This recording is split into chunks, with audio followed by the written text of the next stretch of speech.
One of the first memories I could recall was my father leaving the family. He didn't speak a word to us, just walked toward the groves. I never saw him after that day. The part that disturbed me most was how everyone else took this. They all just stood there watching on with knowing eyes, as if they knew that this day would come eventually. My mother was described to be wild, feral if you will. She had escaped some kind of confinement that my father was bound to, as he had only had time to visit us when he could before he vanished from my life entirely. I never got to know him very well. Through her, I was taught about the dangers of those that walk the earth on two legs. Anytime I asked why, she would only shudder and look away and remind me about my father. She told me the hard fact eventually, after much pestering, that he died. I was confused and asked why he did with tearful eyes and how she knew this. She responded with something so surprisingly cryptic that it would puzzle me throughout my life. Everything dies, sweetie. It was what we were born to do. I was taught to cherish my life since then. I tried to keep a positive mood throughout, making friends with the diverse denizens of the forest. One thing bothered me, though. They did not have the things on their backs like my family did. I always had them since my birth. I did not know how to describe them. Plant-like. Sometimes I see similar things growing out of the ground. Only mine were coming from my back.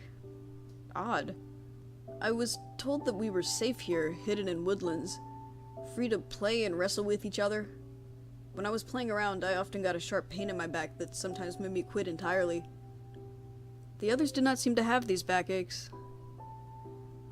Then what I assumed was the rumored two-legged creatures came into our forest. They were after us.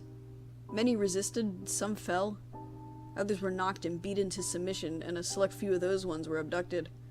I should know, because I was one of them. The two-legger that had me by a metaphorical leash and collar conversed with an older man about me specifically, and especially about the things on my back, which seemed to hurt with each passing day. Through this, I learned that they had a benefit for me, that they released these purple fumes that seemed to hurt others. I had to learn this quickly myself if I ever stood a surviving chance. There was a mentioning of a specific number. 24. 24? I wanted to know more. Why that number? Why was it important? What did it mean? A long time ago, I had met what I assumed that this parasite would make me do when it is done with me, whenever that will be. I only assumed this because of the fact that our names were similar, and that he had some vague resemblances to me as well. Some were small, others were more subtle, but there was no doubt of my mind that we were one of the same.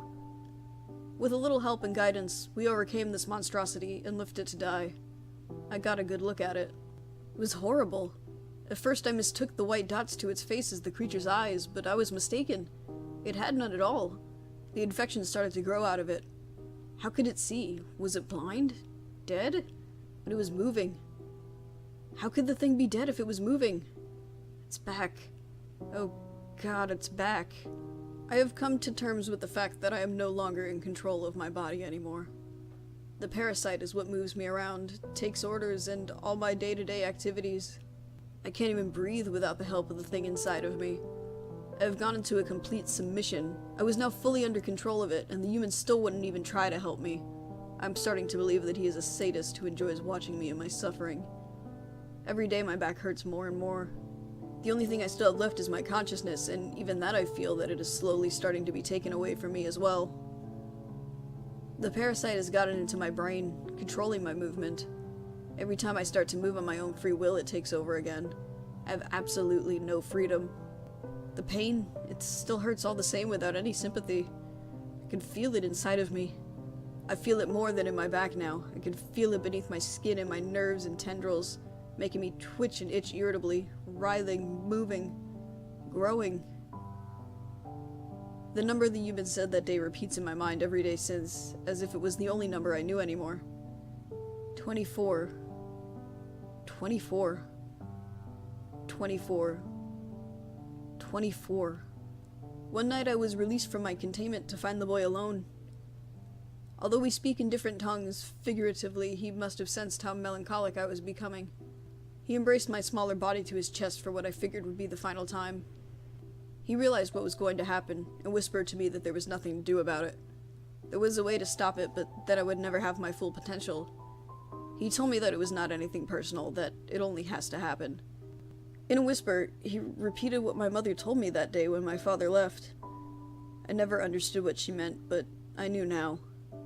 It's okay. Everything dies. I was returned to my dwelling soon thereafter.